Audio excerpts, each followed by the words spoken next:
I am Professor Mahendra Sahare, HOD, AIML and CSIT, NRI Institute of Information Science and Technology.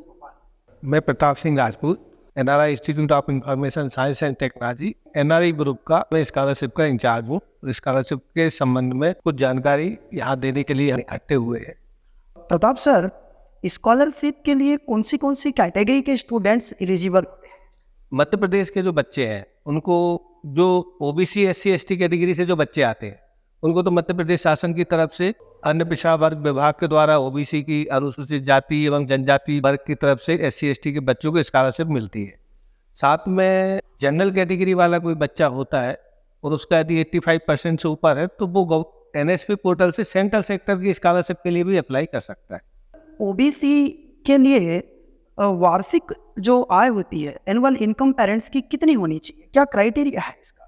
Madhya Pradesh शासन की तरफ से जो अन्य पिछड़ा वर्ग के विद्यार्थियों के लिए उनके पेरेंट्स की, गार्जियन की आय 3 लाख रुपए से कम की होना चाहिए।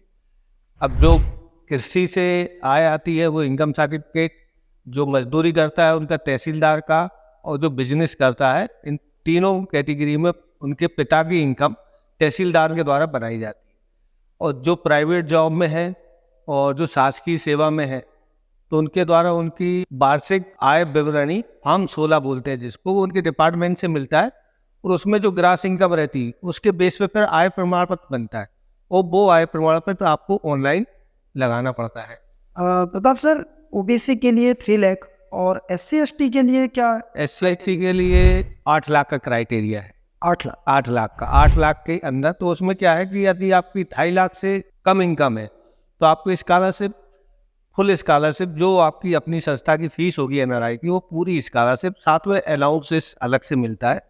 और 2.5 लाख से ऊपर यदि आपके फादर की इनकम रहेगी तो सिर्फ ट्यूशन फीस, जो आपकी ट्यूशन फीस है वो फुल मिलेगी आपको। सर, OBC ST SC के स्टूडेंट्स अगर अदर डिस्ट्रिक्ट्स में रहते हैं और वो भोपाल में पढ़ाई करने के लिए आ रहे हैं तो क्या गवर्नमेंट से कोई ऐसी व्यवस्था है जिसको उन्हें आवास से रिलेटेड या रहने के लिए कुछ बेनिफिट देता हो?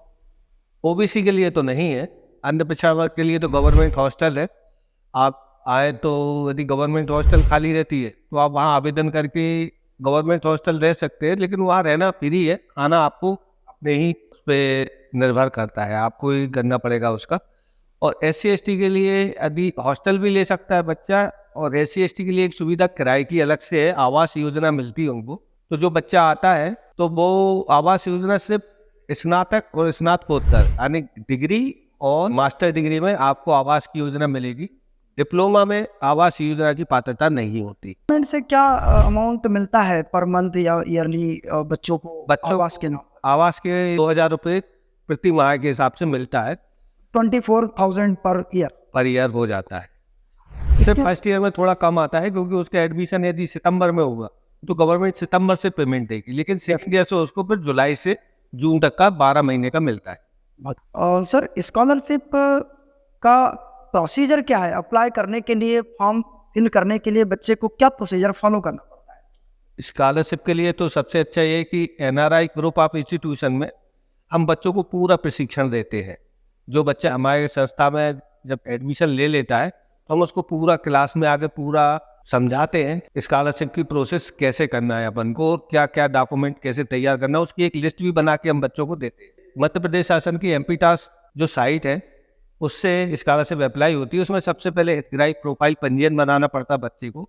उस जो हितग्राही प्रोफाइल पंजीयन बनता है वो आधार कार्ड के बेस पे बनता है, लेकिन आधार कार्ड, कई बच्चे परेशान होते हैं क्योंकि जो अभी नए आते हैं 12th से सीधे आते हैं तो उनको ये जानकारी नहीं रहती कि उनके आधार कार्ड में और 10th की मार्कशीट में, जाति प्रमाण पत्र में, समग्र ID में नाम में थोड़ा चेंजेस आता है। अपने यहाँ कॉलेज के द्वारा फीड नहीं किया गया, कॉलेज डाटा अपलोड नहीं करता, अपलोड एडमिशन स्लिप के जरिए होता है। जैसे आपका DT में एडमिशन हुआ तो जो आपके 10th के मार्कशीट में जो भी डिटेल थी वो उसको DT ने अपलोड कर दिया।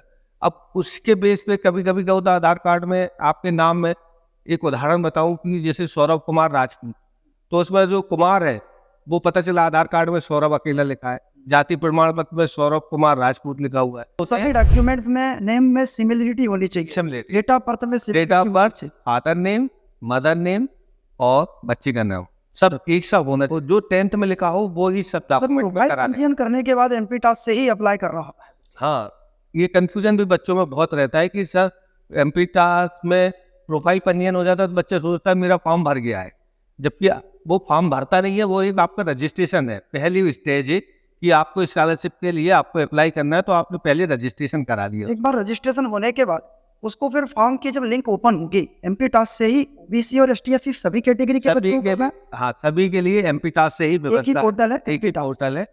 और उसमें अपना रजिस्ट्रेशन होने के बाद आपको कॉलेज से अपना अलॉटमेंट लेना पड़ेगा। अलॉटमेंट में जो रोल नंबर डाला रहेगा वो आपकी काउंसलिंग का नंबर रहेगा। जैसे ही आप वो नंबर डालते तो आपका डाटा ऑटोमेटिक ले लेता है। बहुत सारे बच्चों को सर एक समस्या देखने में आती है कि स्कॉलरशिप सैंक्शन भी हो जाती है और लेकिन बच्चों के अकाउंट में क्रेडिट नहीं होती। कई बार वो बैंकिंग का कुछ इशू बताते हैं जिसमें कुछ एक बैंक का इशू होता है। हाँ हाँ हाँ, वो वो बच्चों को आजकल बहुत हाँ, प्रॉब्लम आ आधार कार्ड से लिंक नहीं है आपका अकाउंट या आपका कुछ एक टर्म यूज होती है उसमें। हाँ, तो वो मैं उसके लिए एक बात बताऊं कि जैसे आप एनपीसीआई लिंकिंग होनी चाहिए। एनपीसीआई तो उसका क्या है कि हर बच्चे को एक तो अपना जब फॉर्म भरेगा तो उसको कहीं भी उसमें नहीं दिखेगा कि उसने बैंक अकाउंट नंबर कहीं नहीं मांगेगा फॉर्म आवेदन। तो बच्चों को ये सोचा जाए कि जब अकाउंट नंबर उसमें मांगा ही नहीं है तो पेमेंट आएगा कैसे मेरे खाते में, तो वो आधार कार्ड के थ्रू आता है। अब आपको बैंक जाना है, एक एप्लीकेशन देनी है बैंक में कि सर मेरा आधार कार्ड मेरे बैंक अकाउंट से मैप कर दिया जाए। ई-केवाईसी बोलते हैं उसको, ई-केवाईसी करा ले और मैपिंग करा ले, उससे डीबीटी हो जाएगा, डीबीटी एक्टिव हो जाएगा। उसके बाद बच्चे को एक चीज और देखना है कि वो यदि 10th-12th में उसका स्कूल में खाता खुला है तो वो खाता क्या होता है, माइनर खाता माइनर होता है। उसमें 10,000 की लिमिट लगी रहती है। अब यहाँ चूंकि बीटेक है, अपनी संस्था की फीस ही 70,000 रुपये आ रही है बच्चे को, और 10,000 की लिमिट बैंक ने लगा के रखी कि 10,000 से ज्यादा का ट्रांजेक्शन नहीं होगा। इस कंडीशन में बच्चे का पेमेंट फेल होता है। और कई बच्चों का अभी भी हुआ है, आपने भी बीच में पूछा था, तो मैंने उस चीज में आपको बताया था कि बच्चे को नया खाता खुलवाया। बच्चे को स्कॉलरशिप के फॉर्म अप्लाई करने ही मात्र से काम नहीं चलेगा, उसको अपना बैंक अकाउंट को आधार कार्ड से लिंक करवाना पड़ेगा। और साथ में नो लिमिट वाला उसमें ऑप्शन लग उसमें से और अगर माइनर अकाउंट है, कियोस्क अकाउंट है, उसको सेविंग अकाउंट में कन्वर्ट करना होगा। कन्वर्ट करा के और उसको उसमें जो लिमिट लगी वो लिमिट अलग करवा। तो बच्चा ऑनलाइन एक बार अप्लाई कर लेता है, ऑनलाइन अप्लाई करने के बाद फॉर्म की हार्ड कॉपी भी कॉलेज में स्कॉलरशिप डिपार्टमेंट को सबमिट करके वेरिफिकेशन मैंडेटरी है। मैंडेटरी नहीं, वो क्या होता है कि बच्चे तो अप्लाई कर देते हैं, नोडल अधिकारी जो फॉर्म कॉलेज ने वेरीफाई कर दिया उसके बाद फॉर्म नोडल अधिकारी के पास जाता है, तो नोडल अधिकारी कॉलेज से हार्ड कॉपी मांगता है। अब हार्ड कॉपी में क्या है कि बच्चे ने एडमिशन लिया है तो सब चीज़ें तो पोर्टल पे अपलोड हो नहीं पाएंगी आपकी, तो उसके संबंध में जो 2 डॉक्यूमेंट अपलोड होते हैं, एक इनकम सर्टिफिकेट, दूसरा 12th की मार्कशीट आपकी अपलोड होगी। और जैसे ही आप फर्स्ट ईयर में क्रॉस हो जाएंगे, सेकेंड ईयर में आएंगे तो फर्स्ट सेम सेकेंड सेम की मार्कशीट अपलोड होगी। मतलब step by step, semester wise semester इनको अपना रिजल्ट भी अपडेट कराना होगा। वो कॉलेज में आके स्कॉलरशिप डिपार्टमेंट में हर साल आपको अपना रिजल्ट अपडेट कराना। रिजल्ट अपडेट नहीं होगी, अटेंडेंस अपडेट नहीं होगी आपकी, तो आप आगे का फॉर्म नहीं भर सकते। हम नहीं भर सकते। और यदि आपने एक कॉलेज से स्कॉलरशिप फर्स्ट ईयर की ले ली है तो आप कोशिश करें कि उस कॉलेज से आप पास आउट हो जाएं, क्योंकि एमपी टास्क में वो प्रोविजन नहीं है कि आप एक कॉलेज में फर्स्ट ईयर पढ़ें फिर दूसरे कॉलेज में आप फिर फर्स्ट ईयर पढ़ेंगे तो आपका फॉर्म नहीं खुलेगा। उसके लिए आपको बहुत मशक्कत करना पड़ती है और परेशान बहुत हो जाता है स्टूडेंट। सर एक क्वेश्चन और था, क्या स्टूडेंट पोस्ट मैथमेटिक स्कॉलरशिप के लिए अप्लाई करता है साथ ही साथ पैरेलली और कोई अदर स्कॉलरशिप के लिए अप्लाई कर सकता है? नहीं, ऐसा नहीं है नियम, क्योंकि जब आप फॉर्म भरेंगे तो उसमें बाकायदा नोटिस लिखा आएगा कि मैंने एक ही जगह से एक ही स्कॉलरशिप के लिए अप्लाई किया है, क्योंकि आपको ट्यूशन फीस एक कोर्स की साल में एक ही बार देना पड़ती है। सर गर्ल्स के लिए कुछ स्पेशल स्कॉलरशिप का प्रोविजन है? अभी जो सिंगल गर्ल्स है, सिंगल गर्ल्स जो है अपने घर में परिवार में अकेली लड़की है तो उनके लिए प्रतिभा के एंड गांव की बेटी योजना, गांव की बेटी योजना, उसमें सिंगल गर्ल्स होना चाहिए।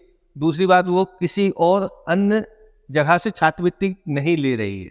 मतलब पोस्ट मैट्रिक स्कॉलरशिप के साथ साथ हाँ, वो प्रतिभा किरण या गांव की बेटी योजना में अप्लाई कर सकती है? नहीं कर सकती, मतलब एक ही ले सकती है, एक ही ले या तो पोस्ट मैट्रिक स्कॉलरशिप ले सकती है या तो फिर अदर कोई अदर, क्योंकि शासन का नियम है सर कि हम एक बार पढ़ाई का एक ही बार पैसा देंगे। सर एक क्वेश्चन और है स्कॉलरशिप से रिलेटेड, कुछ स्टूडेंट हमारे यहाँ माइनॉरिटी कैटेगरी के भी आते हैं, माइनॉरिटी वालों के लिए गवर्नमेंट की तरफ से कुछ हाँ स्कॉलरशिप का प्रावधान है। माइनॉरिटी स्कॉलरशिप जो है वो नेशनल स्कॉलरशिप पोर्टल से भराता है, एक दिव्यांगों में मिलती है, जिनको निशक्त जन बोलते हैं अपन। तो वो जो बच्चा विकलांग है, 40% से ज़्यादा हैंडीकैप है, तो उसको नेशनल स्कॉलरशिप के जरिए उसको भी पेमेंट मिलता है। तो उसमें अभी एक OTR होना पड़ता है, वन टाइम रजिस्ट्रेशन। उसमें आपको फेस ऑथेंटिकेशन करना पड़ता है। अब वो जब प्रोसेस चालू होती है तो हम अपने कॉलेज में एक अच्छी बात है कि हम स्टूडेंट्स को एक अलग से अपन ने सेल बना के रखी है और बच्चों को पूरा डिटेल से अपन समझाते हैं, जिससे कि बच्चा कहीं परेशान ना हो, क्योंकि शासन के नियम है। तो उस हिसाब से बच्चे को जानकारी रहती नहीं, नया 12th से पास होके आता है। तो अपने यहाँ बिल्कुल एक अच्छी व्यवस्था है कि अपन बच्चे को एक एक चीज़ समझाते हैं और बाकायदा एक लिस्ट बना के रखी हमने, चेकलिस्ट।